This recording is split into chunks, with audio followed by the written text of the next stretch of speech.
So today we're going to be unboxing a 5004 set from 1950. This version of the 5004 is going to be the AC version of the 342. So it'll be a 342 AC. So if you want to take a quick look, this one has been opened and maybe run a little bit.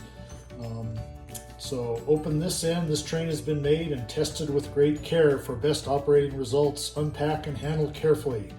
Do not bend couplers or drawbars. It is important that you read instruction manual thoroughly before setting up and operating train set and accessories. Another Gilbert Hall of Science product. AC Gilbert Company, New Haven, Connecticut. Well, this will be our little presentation from the Hall of Science West. So I hope you enjoy. So, as we open up this set, we'll take a look at what we have inside. So, right off the bat, we can see that we have the instruction booklet. We've got the little flyers, the pamphlets, locomotive instructions for worm drive locomotives, authorized service stations for various places, and there you have it for the instructions. So like in the rest of these sets, they would come with their straight track just laying right on top, just like this. So we have 4 sections of straights, which is what that came with. So it looks like a good track and it would just sit right on top. So we'll move that aside. This one has the operating unloading car, the auto unloading car, and so it has its track trip. Set it aside, and we'll open the small things first. So there's an uncoupler in here, a 706. We'll open it briefly. It's a regular black control button uncoupler. We'll just put that right back in there. And this particular one, in 1950, is a green one. So the green,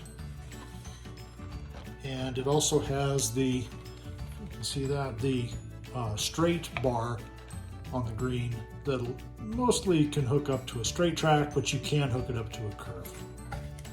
Let's just close him up. I'll put that back in there. We have our, it has been opened, but this is our, oh, this is interesting. So we have our control track trip, but it has the cheaper wire slide clips instead of the found stock clips that you'll see on the other ones that you push. This, just the wire just slides between those 2 slots.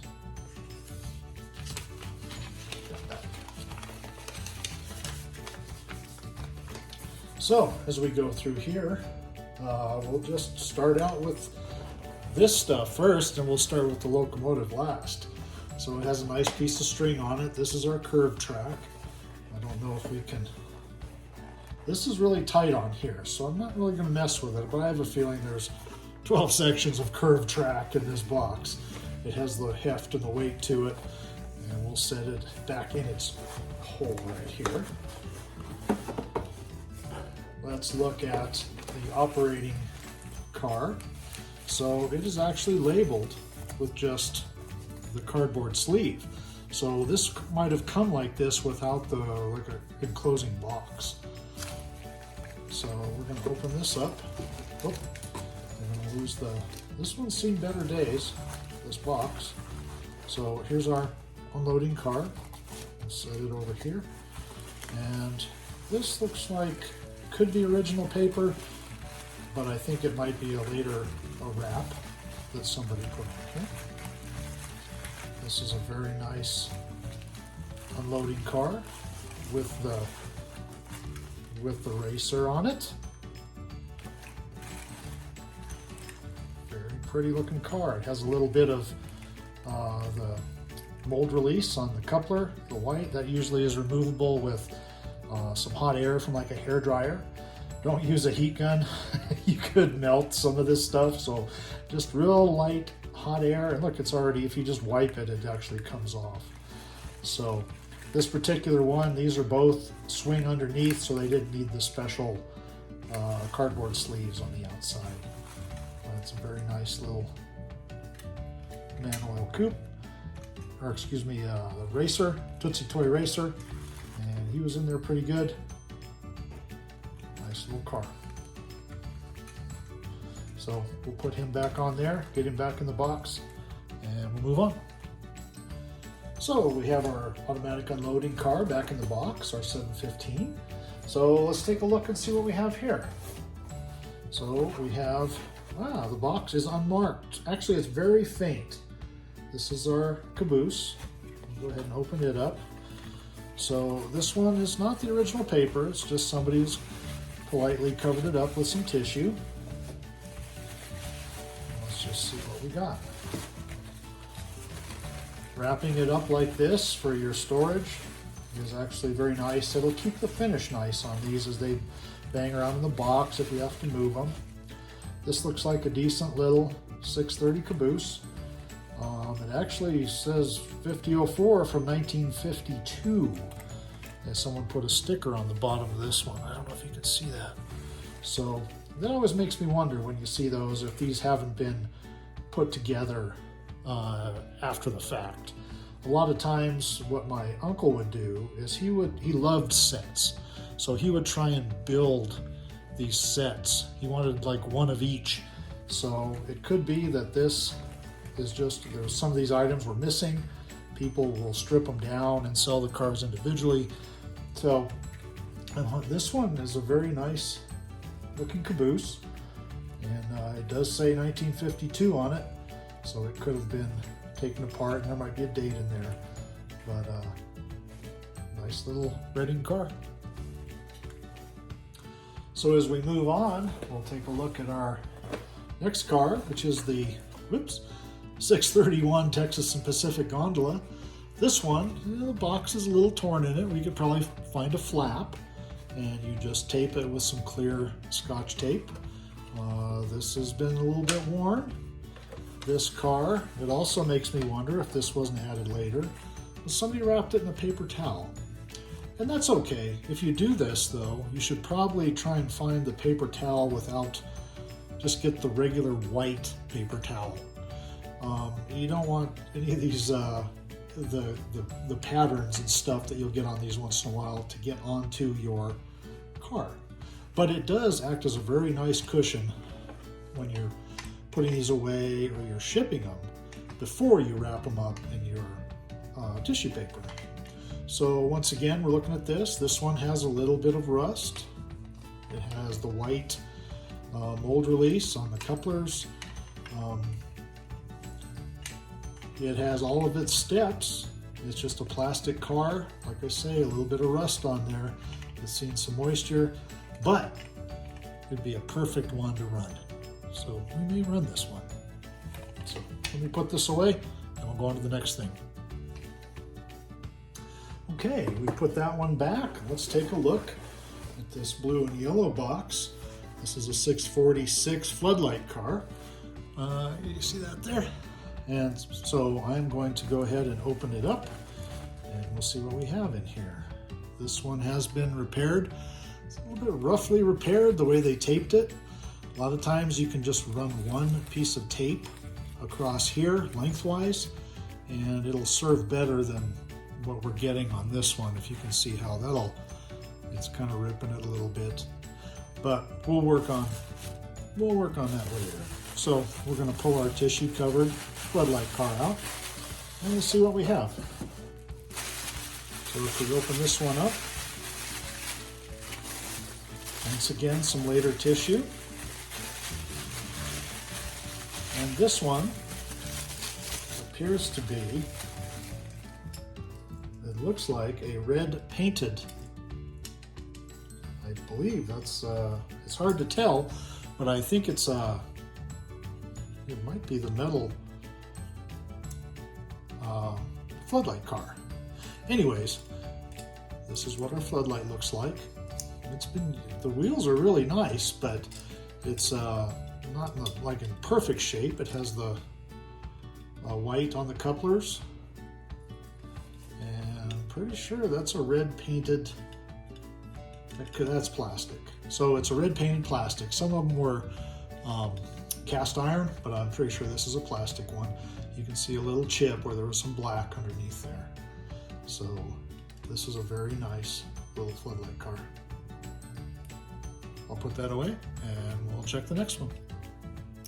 Okay, so for our last little piece of this set, it's the locomotive. Actually, it's the next to last piece because I just found one of the smoke cartridge containers right here. And this one's been open. Let's see what's in here. So we'll go ahead and open this up. So what you would get, in addition to the smoke capsule, you got a pipe cleaner and you got a little funnel to add smoke to the smoke unit in your locomotive. So we'll just put those back and open the locomotive.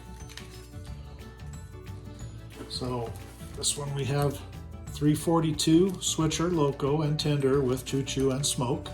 It says it's a 342. So we will open it up and see what we have. So this one's been run a little bit. A nice looking little locomotive. It just has the plastic wrapper, none of the extra cardboard sleeving that it would be shipped in.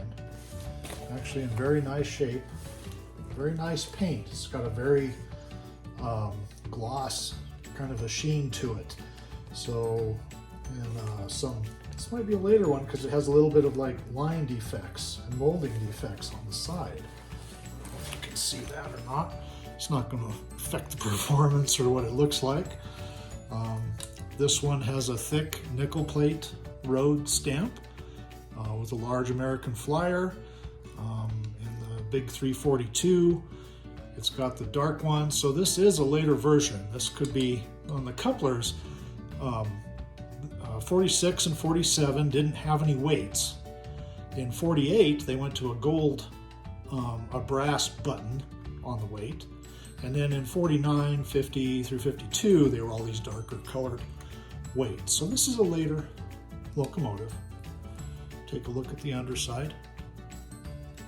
See what we got on the other over here. And there we have the 342. Now this will be an AC locomotive. This one looks like in pretty good shape. I think we might give this one a run. So I'll go ahead and put it back and we'll finish up.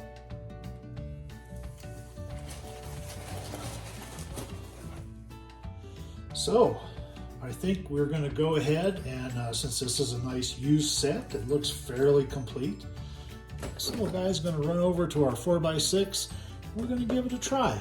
And maybe we can do a little service on it and we'll see if it runs again. So now we're going to give operating the 5004 switcher set a shot here. In our world, we're going to be switching the Eastern Motor Corporation's Huon Performance Division factory.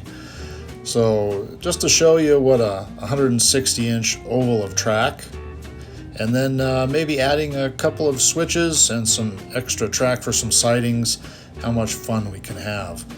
So what we're going to do today, we're going to switch the Indianapolis race car that Eastern Motor Corporation has been developing, and then they've requested a spotlight car to help do their introduction to the public. So let's take a look. Just as a little background, Phil Huon was a collector, American Flyer, and a model railroader in general. And he specialized in these 715 auto unloading cars. So he had attempted to write a book on it, and something I hope to do in the future. So while we take a look at this train, this is for you, Phil. If you'd like to see his videos, you can catch him at Phil Huon here on YouTube, or go to @303Cheetah. So now let's take a look at our switching. So here we've uncoupled our unloading car with the assistance of our model railroad uncoupling pick. so something a lot of operators will use. Since I only have one uncoupler on this train, we'll have to do that with the assistance of the pick. The only other time I'll be operating anything with my fingers in this video will be the manual switches that you see here. So we've just pulled into the siding at the factory, and we're checking our brakes and trying to work the reverse unit, and we're going to pull out and use our automatic uncoupler and drop off our car. So we're pulling back out past the switch and going to flip it back, and now we're going to deliver the spotlight car.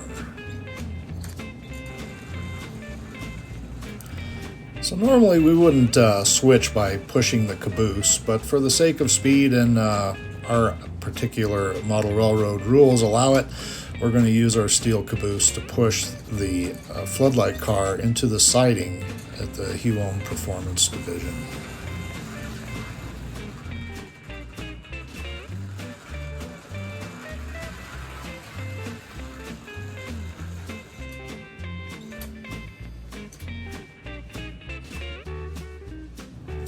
So with the assistance of our pick, we're going to go ahead and uncouple our floodlight and then back out onto the main line.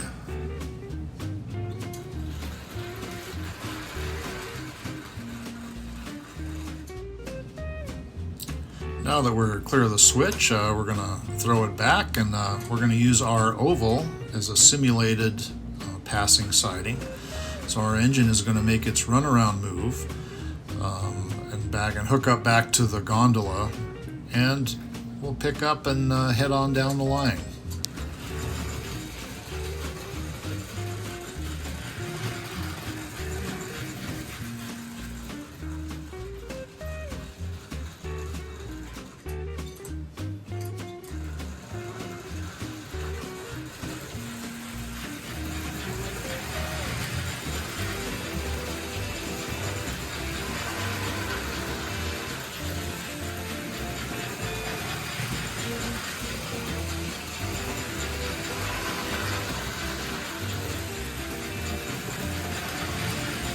Three times around the oval is probably sufficient. So we're just going to stop here, and while we're doing that, we're going to unload the car. So there goes our performance car. We had a little stickiness in our offloader, so we had to use our pick to swing the arm back onto the car. So now that we're unloaded, our switch engine is going to come back, and after a couple of rounds, and we're going to pick up the auto unloading car and the floodlight car, and we'll get back on the road to where we were going after the big display at the Huon Performance Factory.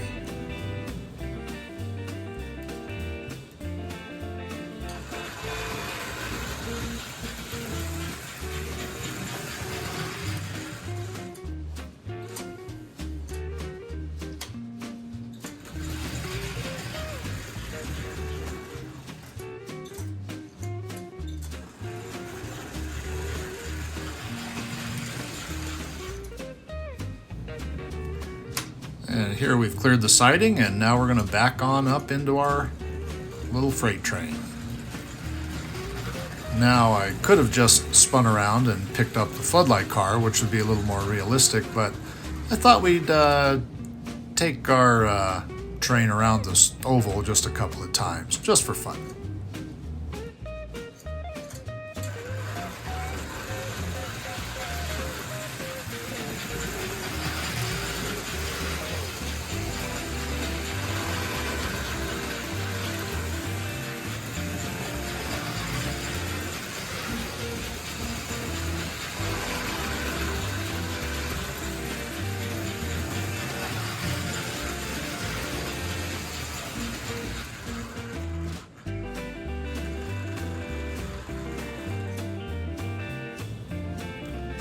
So we've come up to our siding, and we're essentially going to do a runaround and a push-pull little move.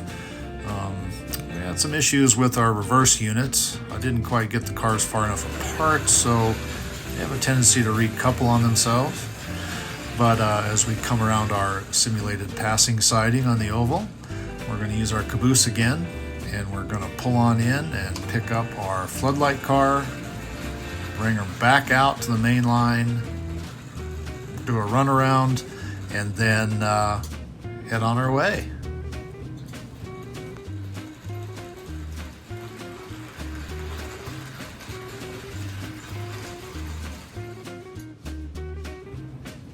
Now that we've cleared the switch, we're going to go ahead and uncouple from the caboose and back around on the passing siding and hook up to our train.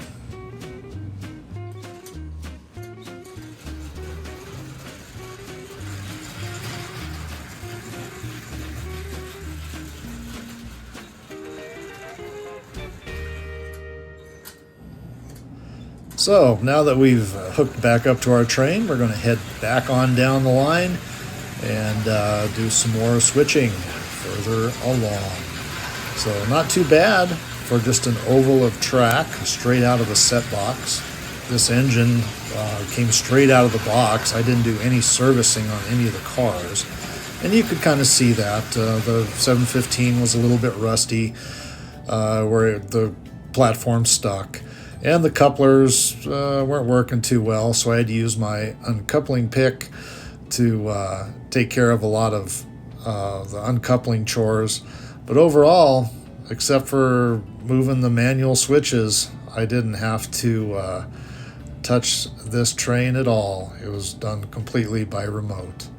So for more information on American Flyer trains, take a look at www.americanflyerdisplays.org or check out www.myflyertrains.net.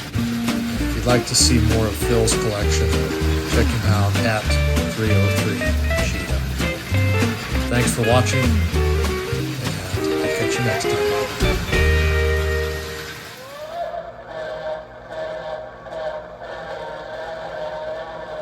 Hall of Science West, the YouTube channel with remote control action.